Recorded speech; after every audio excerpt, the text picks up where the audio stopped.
Kaynestechnology has dropped a Q1 FY27 report that looks like two completely different companies stapled together. Revenue is exploding. Cash is bleeding out the back door. So which is it? Massive growth or a cash trap in disguise? Stick with me, because by the end of this video, you'll know exactly what to watch before you touch this stock. On the surface, this quarter looks phenomenal. Revenue came in at 946.02 crore rupees, up 40.47% year-on-year.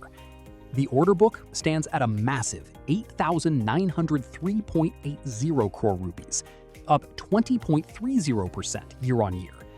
Standalone, the core EMS, that's Electronics Manufacturing Services, business grew volumes by 53% year-on-year. That order book alone gives the company more than 2 years of clear revenue visibility. And importantly, this isn't a sugar rush from one-off deals. This growth is entirely operating-driven, coming from real, repeatable business. But here's where the story flips. While revenue jumped 40.47%, profit after tax actually fell by 24.37%. That's a brutal 511 basis points squeeze on the PAT margin. Consolidated PAT fell off a cliff to just 56.43 crore rupees, despite the company selling significantly more. EBITDA margin also slipped 118 basis points, down to 15.60%. So the obvious question every investor should be asking is simple: where exactly is all this profit leaking away? Let's trace that leak, step by step, like water flowing downhill. You start with that healthy 40.47% revenue boost. Then raw materials costs jumped 56.84%, taking a big first bite. Next, depreciation surged an eye-watering 136.77%. Then finance costs rose 30.64%. And finally, the tax rate itself climbed to 35.80%. Each of these takes another slice out of the pie. The raw material spike comes from sharp cost inflation in bare PCBs, microcontrollers, and memory chips. The depreciation jump reflects commercial capitalization of past factory expansions finally hitting the profit and loss statement. And the finance cost rise comes from higher borrowings needed to fund growing working capital needs. Not every part of the business is moving the same direction. On the OEM side, turnkey PCBA and box build, largely EV and automotive work, growth came in at a stunning 59% and 84%, and this now makes up 76% of the revenue mix. Meanwhile, the ODM and IoT solutions segment, which covers smart metering, actually shrank by 10.23%. Why? The company is scaling fast in industrial automation, is now India's second-largest two-wheeler EV OEM, and is deepening ties with ISRO and DRDO in aerospace. There's also a deliberate strategic pivot up the value chain toward full box build systems. And on smart meters, management intentionally curbed dispatches, a calculated move to force overdue cash collections rather than keep shipping into a payment bottleneck. This is where alarm bells start ringing. Reported PAT for the quarter was a positive 56.43 crore rupees. But cash flow from operations was deeply negative at minus 259 crore rupees. Free cash flow plunged even further to minus 439 crore rupees after accounting for capital expenditure. In plain terms, the profits showing up on paper are simply not translating into actual cash sitting in the bank. So where's all that cash going? Two safes are locking it up. First, inventory. 177 crore rupees is tied up there as the company hedges against 26 to 52-week global lead times for microcontrollers and acute bare PCB shortages. Inventory days now stand at 105. Second, receivables. 90 crore rupees is locked up, primarily tied to GridCrest smart meters, delayed because of payment slowness from state electricity distribution companies, or DISCOMs. Add it all together, and net working capital has stretched out to an elevated 163 days. The capital spending is just as aggressive as the working capital drag. Quarterly capex hit 180 crore rupees, heavily deployed into the Sanand OSAT facility and the Chennai PCB unit.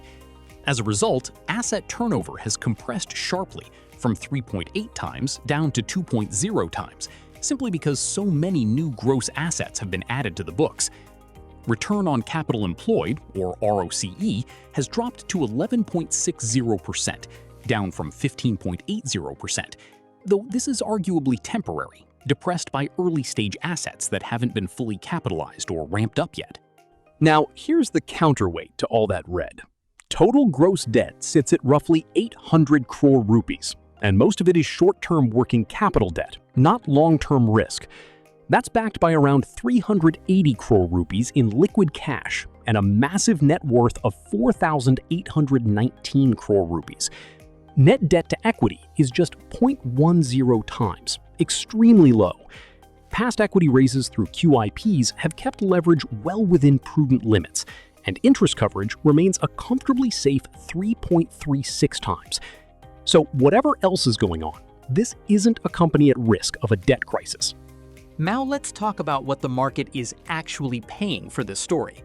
The stock trades at a TTM PE of 75.4 times, with a market capitalization of 26,063 crore rupees at a share price of 3,890 rupees. That is a massive premium the market is assigning, despite this very real near-term cash burn. Investors here are clearly buying the 2-plus-year order book, not the currently depressed margins. The real question is a 75 times multiple actually justified during what is a capital-heavy transition phase? Let's make the case for the bulls. First, that 8.9 thousand crore order book. Volume growth in the core EMS segment is undisputed, scaled through big-ticket programs like Railway's Kavach system and Bose Game. Second, OSAT integration. Margin expansion is highly likely once high-margin OSAT and bare PCB commercial billing kicks in, starting in the second half of FY27. Third, global footprint. There's a robust structural runway in complex verticals like space, EV, and railways, and the company is expanding internationally through August Electronics in Canada. Now the counter-argument. First, supply constraints. The business remains vulnerable to further margin compression if component inflation continues, especially given acute global bare PCB shortages. Second, working capital drag.